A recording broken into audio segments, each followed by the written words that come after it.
Ooh, yikes. Okay. Thank you so much, Alex. I didn't know how I was going to react to it. And I think if I try to react, I'll just start crying. So I'm just gonna barrel forward and pretend that none of you guys are here in front of me, but thank you very much.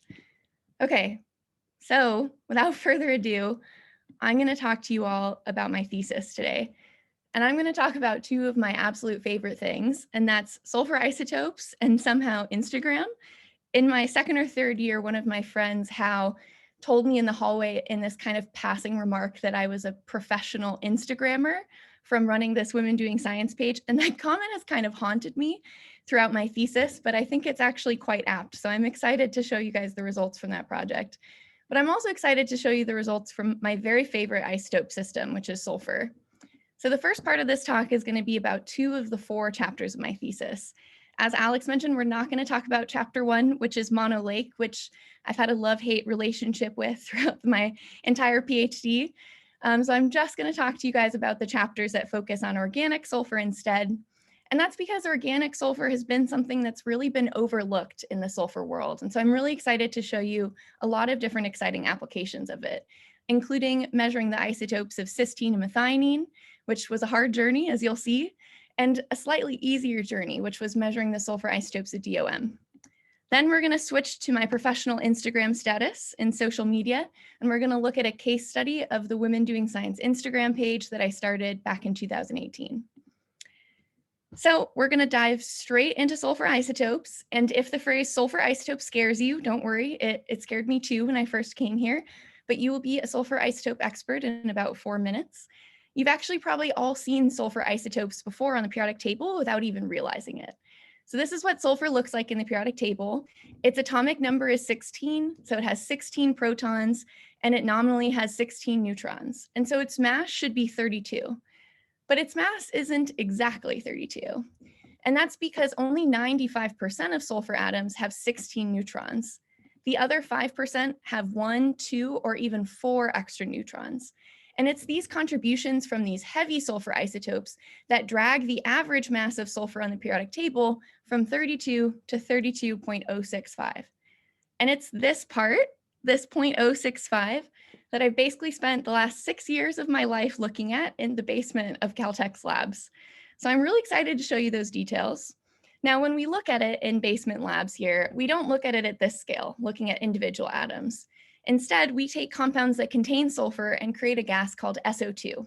That SO2 gas retains the original isotope composition of the sulfur that we were looking at before, but now we have it in a gas phase, which is a bit easier to look at. But how exactly do we look at that? Well, the way that we report the ratios of sulfur isotopes in our SO2 gas is extremely weird and tricky, so I'm going to take a minute to go through it with you. Basically, we look at the SO2 gas and its 34S and 32S content, and we're looking at 34 and 32 here because they're most abundant of those isotopes, and we report them as something called the delta 34S notation.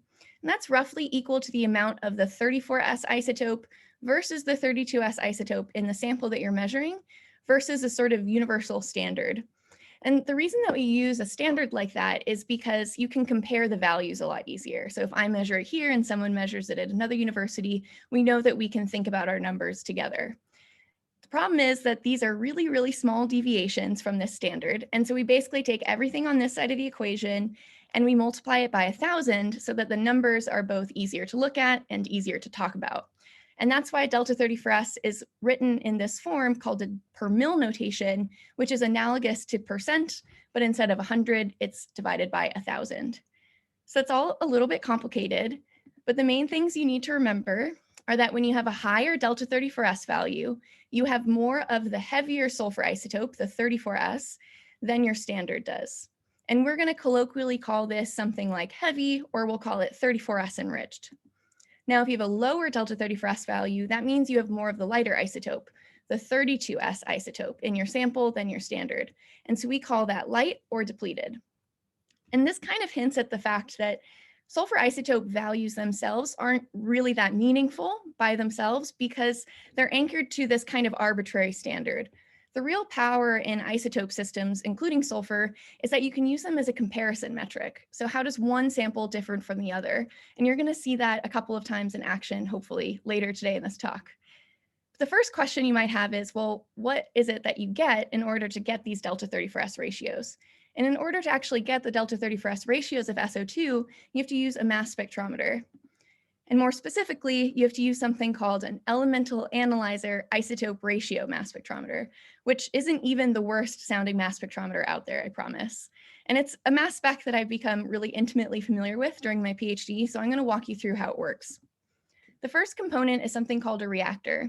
We have a reactor and it's filled with a tungsten catalyst over some copper shavings, and we flush it with a carrier gas, which is helium, and a reference gas, which in our case is going to be SO2.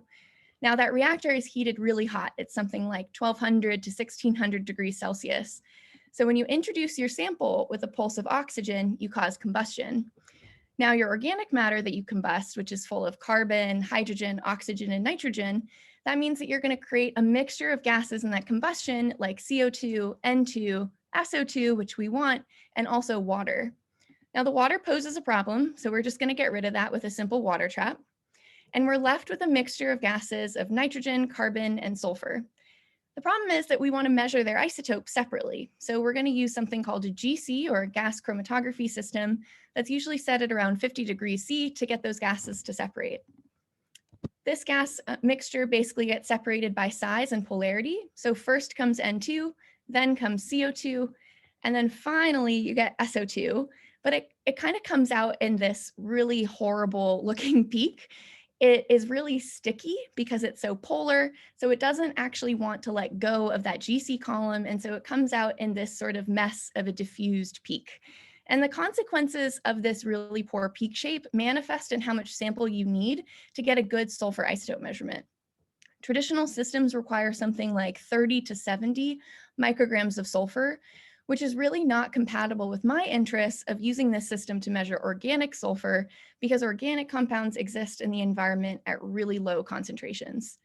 But lucky for me and for Alex Sessions and everyone else here, there was a brand new EA-IRMS system that was developed in the first or second year of my PhD, and it arrived at Caltech. And the consequences of this system were pretty impressive. We were able to increase the SO2 shape pretty drastically.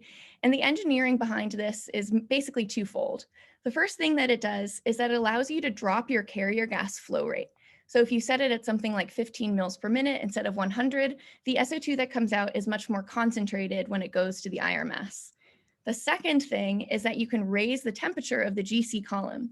And so when you raise it up to 240, that kind of stubbornly sticky SO2 gas finally lets go, and you get this nice, beautiful, sharp peak. Because the peak shape is so much better, recent studies have found that you only need 2 to 20 micrograms of sulfur instead of that 30 to 70 with this new method. And so this beautiful peak of SO2 then travels through a gateway system called a conflow before it makes its way to an isotope ratio mass spectrometer, which is what actually spits out those delta 34S values. So the very first thing we did when we got this kind of shiny new toy in the Sessions Lab basement is we tested it to see how it worked.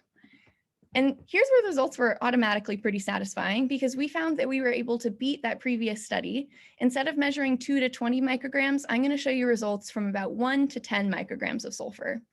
The other thing that we looked at was precision. So I'm reporting here the 1 sigma standard deviation in that interesting per mil notation of delta values that we measure of replicates. The first standards that we looked at were silver sulfide and seawater sulfate. So these are inorganic sulfur standards. And you can see already that there's this trend where the higher amount of sample you put in, the better precision you get, which makes sense. Now, when you look at cysteine, which is organic, as well as cysteic acid and methionine sulfone, you can see a continuation of the same trend. You get really good standard deviations at higher sample sizes, but even at 1 microgram and even 2 micrograms of sulfur, we are beating or performing the same as that previous method. And so for those of you that study sulfur isotopes, which I know is a small fraction of the people on this Zoom call, this is a super exciting result, because normally to get this good of a precision at such low sample size requirements, you need really expensive, very specialized instruments like an ICP-MS system. And this really opens doors for things like organic compounds like cysteine and methionine that really were closed before. And so that's exactly the first thing that I'm going to talk to you about. There's going to be a second application soon, but we're going to start with the amino acids cysteine and methionine, which are the 2 sulfur-containing amino acids. This project was quite the journey, so I'm excited to show you all about it. And before we go a little deep into this, I think a pretty easy question to start with is why on earth would you want to measure the sulfur-containing amino acids? And here I want to tell you about a biomedical application that I found really interesting during my PhD. So the story here is that if you have liver cancer, such as hepatocellular carcinoma, which is one of the most common forms of liver cancer, then the metabolism of things like copper and sulfur in your body are dysregulated, and that leads to some pretty deleterious side effects. Now, the problem with liver cancer diagnosis is that it's often diagnosed really late in the disease stage, such that 5-year survival rates are often less than 10%. And so we really need a way to diagnose liver cancer at an earlier stage. And the idea is that since sulfur is actually dysregulated, that if you were to measure the sulfur isotopes of organic molecules, maybe you could catch this liver cancer happening. And so to test this idea, someone in 2016 went out and measured some samples of people with and without HCC, or that hepatocellular carcinoma. And they found this remarkably beautiful correlation. You can see that normal and cancerous tissues were different. We're plotting this as the delta 34S of red blood cells versus the delta 34S of serum. And they couldn't measure organic sulfur metabolites that were involved, right? Because I just said we don't have any methods existing yet to measure things like cysteine and methionine. But what they were able to do to get around that is measure sulfate in the blood. So by looking at sulfate, which is inorganic in the red blood cells and serum, they were able to see this pretty remarkable differentiation between normal and cancerous tissues. Now, the first thing that you do as a scientist who's not involved in this project, then you see this beautiful correlation, is you try to see what happens when you throw more samples at it. Does it really stay? Is this a really robust finding? And so that's exactly what happened next. We're going to flip the axes a little bit on you. And so we're going to look at sulfur concentration from low to high and the delta 34S, again here of sulfate in your red blood cells. And this paper looked at even more patients that had and didn't have HCC. And the beautiful correlation was pretty much destroyed. You can still see that there's differentiation between normal and cancerous tissues, but almost all of that variation was driven by sulfur concentration and not sulfur isotopes. And to me, when I was reading this paper, it wasn't actually that surprising because you're measuring the isotopes of sulfate, which isn't something that's being actively dysregulated in liver cancer patients. Instead, your organic sulfur compounds are being dysregulated. And so sulfate is kind of a bystander in the reaction. And so it makes sense that it doesn't really record this reaction very well. And it was very satisfying because just a little bit later down in the paper, the authors basically said just that. They said they speculate that the origin of the present scatter must involve proteins that fractionate sulfur isotopes and lies in the balance of organics like glutathione and methionine. The problem was that we didn't have any measurements that were capable of making sulfur isotope measurements of something like methionine. And we didn't even know if methionine and cysteine and other organic sulfur compounds would even respond to metabolic reactions at all, such as those that are caused by dysregulation in liver cancer. And so we set out to take the very first step for this analysis, because hopefully if you could measure methionine, you'd be able to get back to that beautiful correlation. And so what we did is we borrowed upon literature that has basically existed for an entire century of how to isolate amino acids from the environment. You take your biomass like fish or animal tissue, plants and bacteria cells, you wash them with a solvent, and then you put them in a freeze dryer. You homogenize them in something like a mortar and pestle. You throw that all into a hot bath of acid, normally about 6 molar HCl for 24 hours at 100 degrees C. And what that does is it takes your proteins and it kind of releases the cysteine and methionine into solution, which you can then separate with something called an HPLC. But as Alex kind of alluded to, this is where things started to go wrong in our method. So I would go to the HPLC lab, which is in the basement of the room that I am defending from right now, and I would be there for pretty late nights. And I would run through this whole method and I would see no peaks off of the HPLC. And it took a little bit of trial and error for us to figure out why, but we realized that our amino acids were disappearing because of oxidation reactions. And if you think about the role that cysteine and methionine have in your body, which are basically redox regulators, it's maybe not too surprising that they react so readily with oxygen. So cysteine forms a product called cysteic acid, and methionine can form an intermediate called a sulfoxide or a sulfone. And for those that study isotopes, you might know that having 5 products instead of 2, especially ones that might have isotope fractionation during it, is not really the best look for your method. And so immediately what we did was try to prevent oxidation. But it was really, really hard. And it was kind of surprising to us in general with this project when we started, because as I alluded to before, we kind of thought that people hadn't measured the isotopes of cysteine and methionine because you just needed so much of it from the environment. We'd already solved that problem with our EA-IRMS method, but we didn't think that the problem was going to be from methods that have literally existed for 100 years. But we were definitely wrong. And if you look back through the literature, you can see a lot of evidence that these methods have troubled scientists since the very beginning. So here's a paper from 1946 that looked at cysteine acid hydrolysis. And they said that the cysteine vanished entirely, which when I read this was a little bit validating, but also entirely terrifying. A paper a couple of decades later in the 1960s looked at methionine yields during acid hydrolysis and said that the results were disturbingly variable.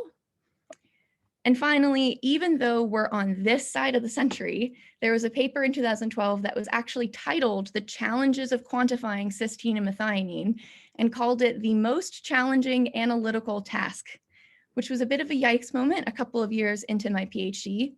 But like I said, we tried really hard to just prevent this oxidation from happening. We did everything we could, but no matter what, we still had this really tricky oxidation. And I think a lot of microbiologists in the audience can empathize with the task of keeping oxygen away. It's just harder to do than you think. And so instead of fighting the oxidation, we kind of succumbed to the natural biochemistry of cysteine methionine, and we forced them to oxidize. We used something called performic acid, and we did this in between our acid hydrolysis and HPLC step. And sorry, something just popped up on my screen. But we used this oxidation to essentially push cysteine all the way to cysteic acid and methionine. Finally, we're cysteine and methionine, very first sulfur isotope measurements of amino acids. And so that's what I'm going to show you now. So the first thing we did was we looked at a classic bug called E. coli. And I hope that the first thing you realize is that the isotope values of cysteine and methionine in E. coli are different, because there was very big chance that they would have been the same, but that would have been really anticlimactic. So I'm really glad that they're different. And further, you can see that cysteine has a higher delta 34S value than methionine. And what was really exciting is that that's exactly what we'd expect given the metabolism of E. coli. So E. coli takes up sulfur from its environment to create cysteine, and that cysteine is then used to create methionine. And it's this process that happens where we expect as isotope geochemists to see a normal kinetic isotope effect, which leaves your reactant cysteine enriched in the heavy isotope and your methionine, the product, light in the lighter isotope. And you can kind of imagine this as if I asked you to go to this hill and you had a bunch of rocks around you and the rocks were different sizes, and I had tasked you rather meanly with carrying the rocks over to the other side of the hill. Now there's small rocks and big rocks, and so if I came back in half an hour, you'd most likely have moved more of the small rocks than the big rocks to the other side.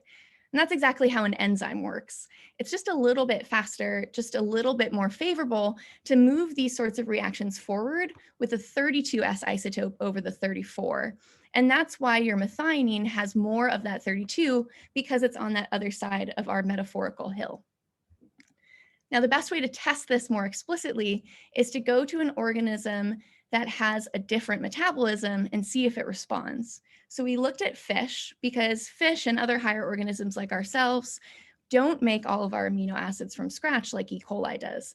Instead, we get some of our amino acids from our diet. So methionine is one of those. You get it from your diet, such as by eating meat, and that methionine is then used partially to make cysteine. And so if you remember, here's bacteria, and we're having the opposite pattern. So methionine is being fed into cysteine. And so now cysteine is on the other side of our metaphorical hill, and we expect it to have more of the 32S isotope and have a lower delta 34S value. And that's exactly what we saw. So we looked at two different fish species, both salmon and tuna, purchased at the Trader Joe's down the street by my high school student, Hannah, who I think is actually in this call. And we looked at the salmon and tuna's isotopes, and we found that methionine was enriched relative to cysteine in both cases. And so this was really exciting because this suggests that these fractionations in sulfur are indeed really clearly linked to the biological metabolism of organisms. And so it's a bit outside of the scope of my PhD to do this, but I'm really excited for my potential future work and others to apply this to all sorts of different biological processes, including maybe looking at liver cancer biomarkers. But for there, we're going to have to leave it for cysteine methionine because I want to transition to this really exciting second talk that I'm going to show you about sulfur, which is the second place that we're going to apply that EA-IRMS method. And this time I learned my lesson and I'm not going to be separating any individual organic molecules. We're going to do instead what's called a bulk sulfur isotope analysis. But before we do that, I wanted to take a second to thank all of my co-authors. Alex, you're not pictured here, but I still appreciate you.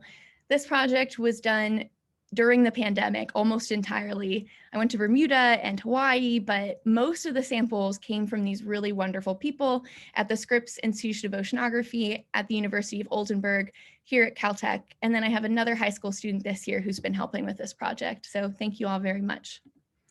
So to get started on this side, what is marine dissolved organic matter?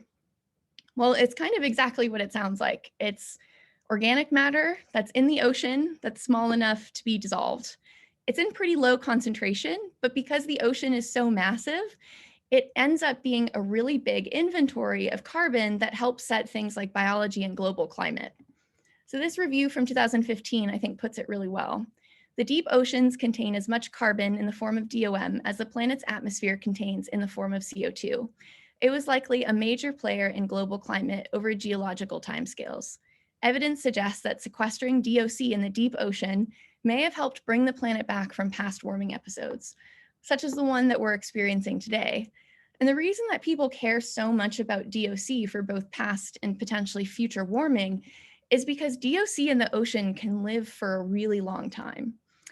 And most DOC in the ocean lasts mixing of the ocean almost 5 times with an average age of about 5,000 years. But an even more interesting part of DOC can last for hundreds of thousands of years in the deep ocean, making it a really exciting target for sequestering carbon. But we've never really understood what drives certain parts of DOM to last so long. And here's where sulfur comes in. I know you're probably waiting for it. Sulfur has been explained as a potential place where we could solve this longstanding mystery of DOM's age.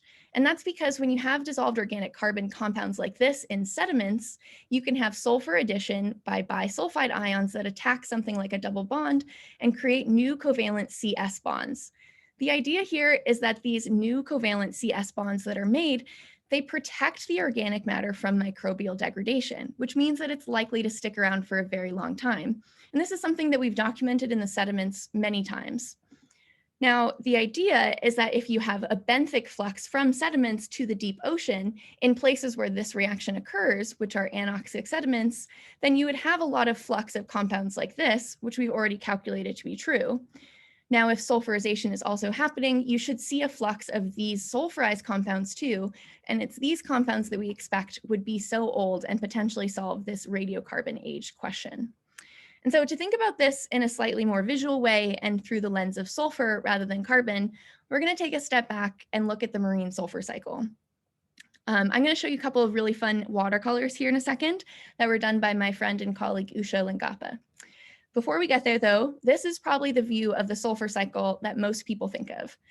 People know that sulfate is just really abundant in the ocean. It has an inventory of 10 to the 9th teragrams of sulfur. It's the second most abundant anion in the ocean after chloride. And there's just so much of it that people have never thought that it's that interesting for life because unlike nitrogen and phosphorus, they just don't think it's ever going to be limiting. But there's been a lot of recent work that has shifted away from this sort of one-dimensional view of the sulfur cycle. And so we're going to take a look at that. We know that sulfate is assimilated by phytoplankton in a very similar pathway to what you saw by E. coli to create things like cysteine and methionine. Now that phytoplankton biomass, it's exuding things like organic sulfur compounds that make it into either the dissolved organic matter pool or the particulate organic matter pool. And these two are really just defined by their size. But it wasn't until 2016 when the science paper came out that we actually realized that that really important reservoir of carbon in dissolved organic matter was also this gigantic reservoir of sulfur. And they quantified that the DOM reservoir has over 6,700 teragrams of sulfur in it, which is second only to sulfate. Now, increasing evidence has found that bacteria are super reliant on this organic sulfur. Bacteria that are heterotrophs in the ocean, like SAR11 and SAR86, can no longer use sulfate like phytoplankton can, and instead entirely rely on scavenging things from these two reduced pools. And so this is a very different view of the sulfur cycle than what we started with. And it argues for this extremely dynamic biological process that is just really different than being centered on sulfate. But we talked about another source to DOM, and that starts again with sulfate, which can diffuse into sediments. Sulfate can then form sulfide by microbial sulfate reducers in anoxic sediment pore waters. That sulfide, if you remember, is extremely reactive with organic matter, and it creates DOM. And it's this pathway that was proposed in 2017 as being potentially a really important but overlooked pathway that could explain sulfur and carbon contributions to dissolved organic matter. So it was kind of this question that I started this project on. Where is DOM coming from and DOS? Is it all coming from phytoplankton, or is some of it coming from sediments? And I think for the very first time, sulfur isotopes actually offer the easiest answer to a question. And so I was really excited to apply it. And the reason it offers such a nice explanation is because the isotope values of the two competing sources are just really different. So phytoplankton is around 19 per mil, which is inherited mostly from sulfate. So it has a lot of that 34S isotope. This reaction down here is very fractionating, and so you get sulfide that's very depleted and has less of the 34S atom and much more close to -10. So if you could measure dissolved organic matter and it looked like 19 per mil or it looked like -10 per mil, you would have your answer. And you would either support this sort of shifting paradigm of organic sulfur cycling in the ocean or unlock a pretty interesting mystery about dissolved organic carbon age. So to me, this seemed like a pretty good win-win, and it was a really fun project that we were able to do. So I'm going to show you how we collect those samples before we get to the results. And these are all videos from my time on the Bermuda Atlantic time series in October during that whole global pandemic. And there were 2 hurricanes while I was there. But don't worry, we collected water. The first step is that you lower something called a CTD into the ocean, and it has this sort of rosette of different bottles, and it's connected by a fiber optic cable. So when it gets to your desired depth, you can signal it to close around that water. You bring the water back up to the surface and you get to collect it, which is pretty nice. You don't have to work too hard to get it, and you have now 24 different water depths sampled. The next step is that you basically just let it drip. We're going to use something called a solid phase extraction resin here, and the idea is that the water goes through and all of the organics stick to the brown resin and the rest of it comes through. So you come back in about 3 days and you're left with a small cartridge that you can take home with you, elute that stuff in methanol, and throw everything onto the EA-IRMS. And the nice thing about this method is that it has been developed before. And so we really didn't have to do very much method development, and it's quite quick and has been around for almost a decade now. And so because of that, we were able to analyze over 100 marine DOM samples from around the world. And like I said, largely from our collaborators.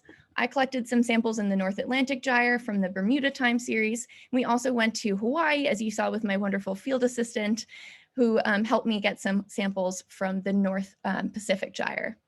We also looked at the shelves and some other places throughout the world, including the mangrove fringe Caetê estuary in Brazil.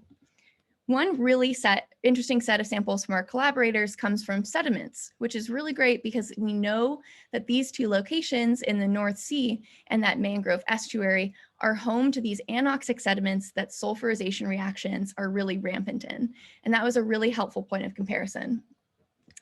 So time for the results. I'm going to do what Jess Adkins always told me to do, which is show you the axes first. And so here they are, just for you, Jess, and hopefully everyone else. On the left, you're going to see the dissolved organic matter that has been solid phase extracted, and we're going to look at the ratio of carbon and sulfur in it. So over here, you're going to have more sulfur, and over here, you have less. Then we're going to look at the delta 34S values of that same dissolved organic matter, and both of them are going to be plotted against depth. So if you remember that sedimentary source, if that is really major at play, we should expect to see at depth a lot of sulfur and also very low sulfur isotope values. We're going to start with the Bermuda samples. So these are from the North Atlantic Gyre. And right away, you can first of all see that there are trends with depth where the delta 34S values are decreasing and the C to S ratios are increasing. And I'm really glad here that we had these C to S ratios because it's very tempting to interpret this decrease in delta 34S with depth as contributions, even just a little bit, from those sedimentary sulfurized sources. But instead, we see that C to S ratios are going the wrong way. Instead of increasing sulfur with depth, you're decreasing it. And so I'm going to show you the rest of the data kind of quickly because it follows the same general trends. So here's the Northeast Pacific oxygen minimum zone. Here's the Northeast Pacific right nearby. We also looked at the shelf in the same area. We looked at the North Pacific Gyre in Hawaii, the San Pedro Basin right off of the coast here, which is a seasonally anoxic basin. And we also looked at the Go Ship sampling site in the South Pacific Gyre. And so overall, you can see in these marine samples that we've captured the same general trend. So delta 34S values decrease from about 19 per mil, which is almost exactly what we'd expect for phytoplankton, down to about 15 per mil in the deep, whereas C to S ratios increase from about 150 to 250. And there is a lot of scatter at depth, and that might be due to sample resolution or different conditions at different stations. But remember that these samples are from 7 different locations that are around the world and have been collected over a time period of almost 10 years. And so to me, this illustrates a really remarkable consistency of something that's happening in the sulfur cycle that we were missing before. I think another way to see just how consistent this data looks is to see the cross plot between C to S ratios and delta 34S values. And here you can see that we have a negative correlation. And so like we saw with the depth, our lowest delta 34S values have the least amount of sulfur. And that's just largely inconsistent with the idea that sulfurization reactions in sediments are a major contribution to this DOS pool. We can take it a little bit further than just that qualitative assessment, and we can do some math and just say exactly how much. So to do that, we're going to zoom out a bit so that we can include some new sample data. And if you remember, the cluster of data of these marine samples on the left is the surface, and on the bottom right are those deep values. And we want to say that this trend of surface to deep is hard to explain by mixing with that really depleted sulfurized end member because our deep ocean samples just don't have enough sulfur. But we can go a step further because we've actually measured the amount of sulfur in the delta 34S ratios of dissolved organic matter in sulfurized sediments. And so our samples from both the North Sea and the mangrove-fringed Caltech estuary show that we have way more sulfur than in our marine samples, with C to S ratios of between 10 and 50 and delta 34S values much more negative, around 0 to -5. Some really interesting data came from the Caltech estuary too. As you move from the sediments, you go to the overlying waters and you move out towards the ocean. And you can see that these fall almost exactly where you'd expect between a mixing of the sediment and the surface values here. And so if we want to generalize this sort of estimate a bit further, you can think of moving between a space that is 100% of this pore water source to 100% of this phytoplankton derived source. And when you do that with these contours of 10% lines here of mixing, you see that only our Caltech estuary samples are seeing a significant contribution from sulfurized sources and sediments, around 50 to 80%. But our marine samples are only within less than 10%.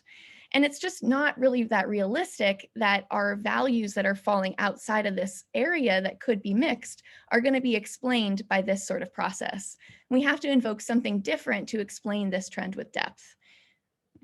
So if we think back to our view of the sulfur cycle, drawn again by the beautiful watercolors of Usha, you can think back to this idea of this kind of competition between the biological side and the abiological side. And I think we've pretty clearly shown that it's not this abiotic reaction in the sediments that's driving the marine sulfur cycle. And because we know that this is not the answer to DOM's longstanding sort of radiocarbon age mystery, I still think that's okay because we've learned a lot of really interesting things about the sulfur cycle. This supports an idea that sulfur cycling in the ocean is far more dynamic than we previously thought, and entirely uncentered around sulfate. Instead, you have phytoplankton that produces organic matter, which is rapidly recycled by bacteria, and that's what's drawing down those C to S values with depth. And so before we move on to the sort of social media side, I wanted to take a second to sort of summarize this long journey that I've had with sulfur that, has had no services basically throughout this trip, because it has been a really large part of my PhD. And so you've seen that we were able to develop a very sensitive EA-IRMS method that we were going to apply to 2 different types of organic matter. And we made the first sulfur isotope measurements of both cysteine and methionine and marine DOM. Now, amino acid delta 34S values show that compound-specific isotopes of organic sulfur do indeed track metabolic processes, and we can use them as a diagnostic sort of indicator of different biological events. Now, you just saw this, but in the ocean, we were able to say that our dissolved organic matter bulk sulfur isotope values hinted that the sulfur cycle is much more biologically driven than we previously expected. So now we're going to transition to the social media side. And again, I just want to take a second to thank my really wonderful collaborators on this project, Catherine, Corey, Camilla, Fatima, and everyone on the Women Doing Science team. It's been a pretty incredible journey to see this Instagram page grow. We have over 40 team members now, but thank you especially to these 4 who helped with this project. And so this project starts with a really simple question, and that is, what does a scientist look like? And to me, a scientist has always looked like one person in particular, and that's my mom. So this is a picture of my mom, she's gonna hate this, at the National Institutes of Health in 1986. So she's about the same age that I am now. And when I was growing up, I never had to question if I could be a scientist or what a scientist might look like, because I had a scientist in my very backyard. Growing up with my mom as a scientist really helped encourage me to pursue this path in STEM. Having a role model is not an isolated finding to my anecdote. This paper in 2020 said it nicely. They said, not only do role models and mentors help broaden the perspectives of who can work in the STEM field, they also expand students' perceptions of their own potential. Now, having a family member in academia has an even more profound impact. This paper in 2021 found that women and minority students tended to see even more wide-ranging benefits from having a professional or STEM parent than male or white students. But what do you do if you're not as privileged as I am to have a mom who's in academia showing you exactly what a scientist looks like? Well, you're probably going to get your images of what scientists look like from places like the media. And the media can act as a great place to find alternative role models when you don't have a real life one. So a pretty famous example of this is a character that I hope many of you recognize. Her name is Dana Scully. She's on the show The X-Files in the 90s. And she's really known for her objectivity, her skepticism, and her confidence and intelligence. She's a sort of medical doctor turned paranormal activity researcher. And she stood out so much in the 1990s as this sort of multidimensional female STEM character in a leading role that there's actually a term called the Scully effect. And this study in 2018 found that nearly 2/3 of women that they surveyed that work in STEM said that Scully acted as their role model. And about half of them said that Scully increased their interest in STEM. Another great example of this comes from Star Trek. So Lieutenant Uhura was one of the first really multidimensional Black women characters in this sort of leadership technology role. And she was really inspiring to an entire generation of those that watched this show in the 70s. She even encouraged the astronaut Mae Jemison, who became the first woman in space to pursue her dreams of becoming a NASA astronaut. She said that she was really inspired by seeing the actress that played Lieutenant Uhura. Martin Luther King Jr. too has talked about Star Trek being one of the only shows he'll watch with his kids, and actually convinced the actress to stay on in her role as Uhura, saying, "Don't you understand that for the first time, we're seen as we should be seen? You don't have a Black role, you have an equal role." I think these 2 examples really show you just the power of having positive role models in the media, especially for people that don't necessarily have them in real life. But the problem with traditional media is that it consistently underrepresents both women and especially women of color. So the same institute did a study in 2018 that looked at about a decade's worth of representation of STEM characters. And they found that women hovered at around 40%, and that both women and men of color together hovered at even less, around 30%. And so even though you have these sort of jumps in gender and race fluctuating year to year, we've seen no improvement in the last decade. If you look at the intersection of those things, gender and race, you can see even more problems. Most of the women shown are white women. And while there's decent representation of Black women, there were very few representations of Asian, Latinx, and Middle Eastern women in STEM. Even more grim potentially is the idea that women leads as STEM characters are much lower, reaching a high of only about 14%. And this is really problematic when you think of those two examples we just talked about, right? Lieutenant Uhura and Scully, who are in those leadership roles. What's further frustrating is that most of the STEM characters that were leads were white women rather than women of color. And so there's this pretty big need for more representation in our media depictions of women scientists. And here's exactly where I think social media could be a really great solution. Because unlike traditional media with television and movies, social media can produce much more content and can helpfully solve this representation problem. And so that's one of the reasons that I started Women Doing Science. It's a social media project on Instagram, Twitter, and Facebook now. And the goal was to show people what a scientist could look like, to give them many versions of their vicarious role models as they worked their way through STEM. As someone put it really nicely in this 2008 paper, you can't just have one image that would do everything and one representation that would solve all problems. You really need to have many different images of women in STEM so that you can show all these different aspects of multifaceted identities that can act as really important role models for women. And so we started this page.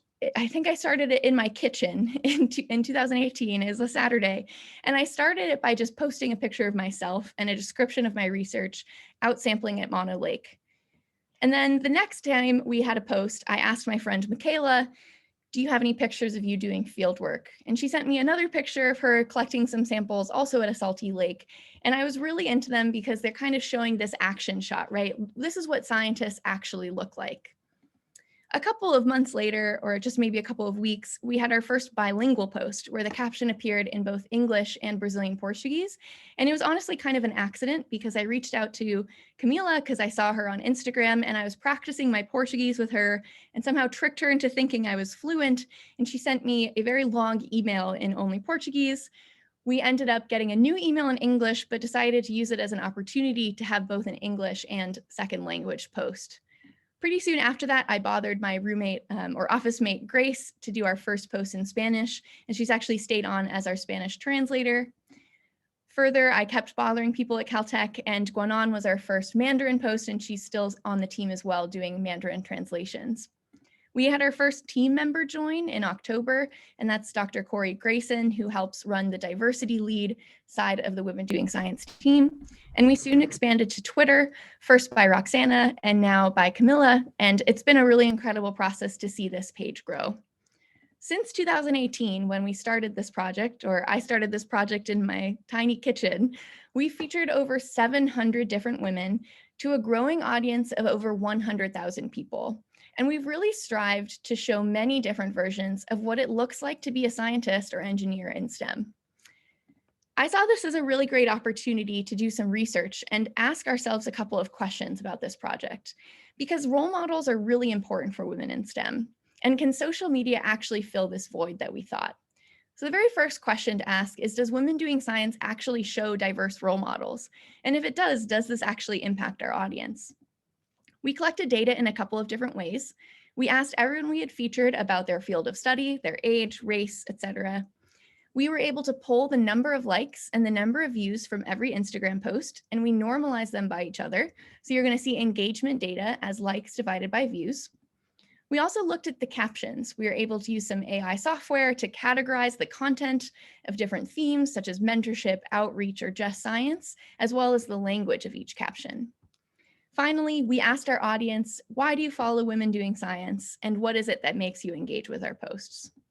So I'm going to show you the first set of data, and I think it very, very nicely shows that we do indeed feature diverse international female scientists.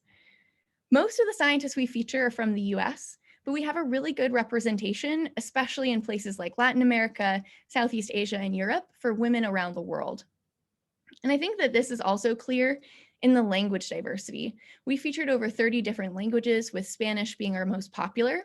And you can see that we do have a lot of Spanish and Portuguese posts and other European languages as well. And these are the results of some pretty active effort by our team of translators on women doing science. All of these languages have a translator, or sometimes multiple translators for that language. If you look at race, we find that about 1 in 3 women that we featured are a woman of color.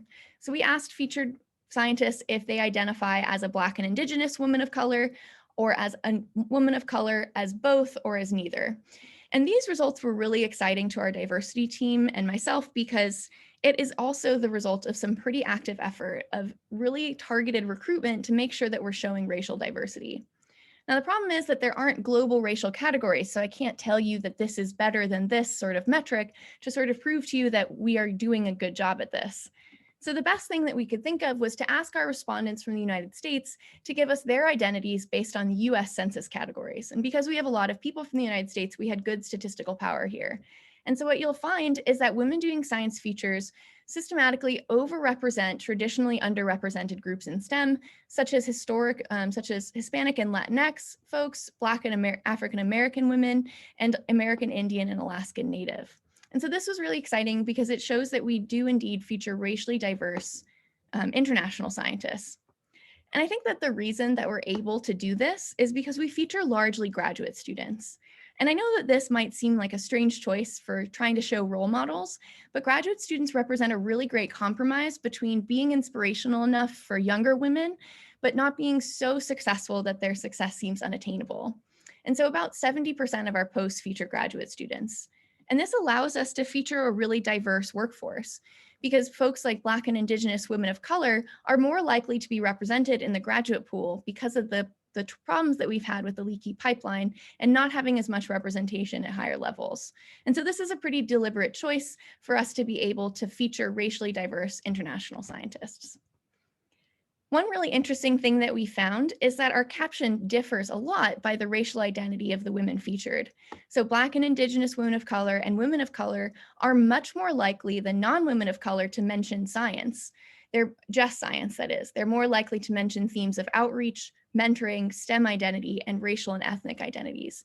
And this just shows you that the experiences of women of color and Black and Indigenous women of color are much different than non-women of color, who are more likely to maybe be driven by their curiosity rather than societal concerns or this need to sort of fix systemic problems.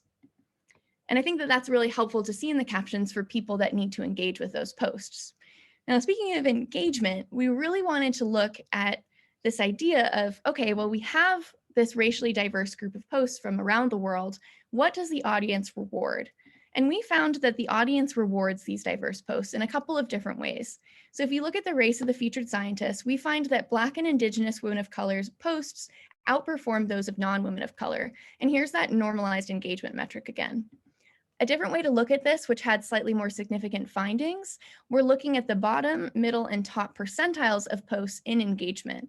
And so you can see that when you go from the bottom to the top percentages of posts, non-women of color sort of decrease in abundance, and Black and Indigenous and other women of color are more likely to be represented in those top performing posts. The effect of race was really interesting, especially at the influence and intersection of language. So bilingual posts also performed slightly significantly better than English-only posts, but there are different effects based on race. So for Black and Indigenous women of color, English-only posts outperformed bilingual posts, where it was the opposite with women of color, where bilingual posts were performing better. I think this tells you a couple of different things. The first is that it's really useful to have at least even 2 different types of racial categories in an international audience, because there are different dynamics at play for Black and Indigenous versus other women of color. Second of all, maybe it shows you something about our audience and its internationality. It might be that our American audience is rewarding more for posts of Black and Indigenous women of color, whereas our international audience rewards higher those women of color posts. So that's our engagement data that I have to show you for today, and I'm happy to show you more after the talk. But I want to get to this idea of role models, because this was the big question we had. We know that we're featuring diverse women. We know that the audience rewards those posts, but is there actually an impact for these women in STEM? When we asked why people follow women doing science, the most abundant answer was supporting other women. And after that, we saw really similar themes of both looking for role models in their representation and inspiration. And I think it's really clear when you look at a couple of the quotes. I have no adult that took the STEM path to look up to and understand my options in the future. Women doing science helps with imposter syndrome on the bad days. Sometimes I need extra encouragement from fellow women who are walking the same path. And I never knew I could have role models in STEM. I think that this really shows you that women doing science is fulfilling a need for some people on social media that don't have real life role models. One thing that was really interesting to me was that there was some further evidence that people actually reach out to folks after seeing their post. So over 50% say that they followed someone after seeing their Women Doing Science post, and up to 10% say that they've actually reached out to someone by direct message or email to talk to that person. And so not only are people turning to social media as a place for vicarious role models, but some people are taking that extra step and bringing that vicarious role model into their real life. So to summarize Women Doing Science, I think that it's a really interesting case study on how women in STEM are developing their STEM identities. We found that Women Doing Science features racially diverse international women in STEM that are providing role models and inspiration for our followers. Followers engage more with these diverse posts of women of color and Black and Indigenous women of color, and these posts with bilingual captions. This demonstrates a pretty clear need for diverse role models with these intersecting identities for young women in STEM, like our followers, that are mostly graduate students and undergraduates that are really just developing their STEM identity. But until places like academia or even traditional media have diverse role models, both vicariously or in person, women in STEM are going to need to continuously rely on places like social media for inspiration instead of getting it from their real life. And so with that, that is all of the scientific content I have today. And I admit that I have practiced that talk a lot, and I have not practiced these acknowledgements at all. And so if I cry, I'm sorry, because it's very likely. Yep, or okay, it's good. We're gonna keep going. I appreciate every single one of you for being here. I'm trying not to look at your face so I don't cry more.